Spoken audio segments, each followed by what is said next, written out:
తొలి ఏకాదశి. మరి తొలి ఏకాదశి అనేది ఆషాఢ మాసం శుక్లపక్షంలో వస్తుంది.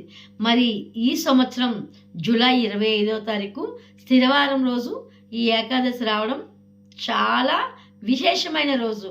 ఎందుకంటే ఆ మహావిష్ణువుకి ఇష్టమైన పర్వదినం స్థిరవారం.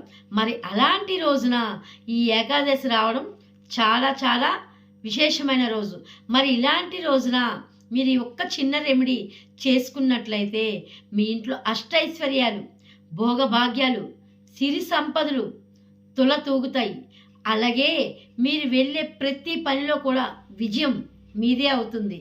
మరి ఆ రెమెడీ ఏంటంటే కొద్దిగా వరిపిండిని తీసుకొని అందులో కొద్దిగా ఆవు పాలని లేదా నార్మల్గా ఏ పాలైనా పర్వాలేదు వేసి కొద్దిగా బెల్లము అలాగే కొద్దిగా ఆవు నెయ్యి వేసి ఒక ముద్దలా తయారు చేసుకొని 7 ఉండలుగా ఆ ముద్దను తయారు చేయండి.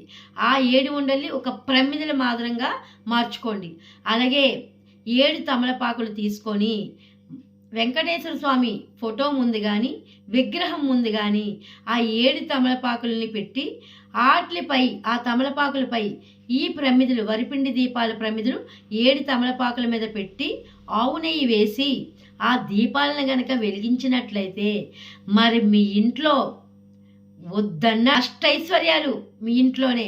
మరి ఆ వరిపిండి దీపాలని మరుసటి రోజు మీరు గోమాతకి గనక తినిపించాలి. ఆ తినిపించేటప్పుడు మీరు ఏదైతే కోరుకుంటారో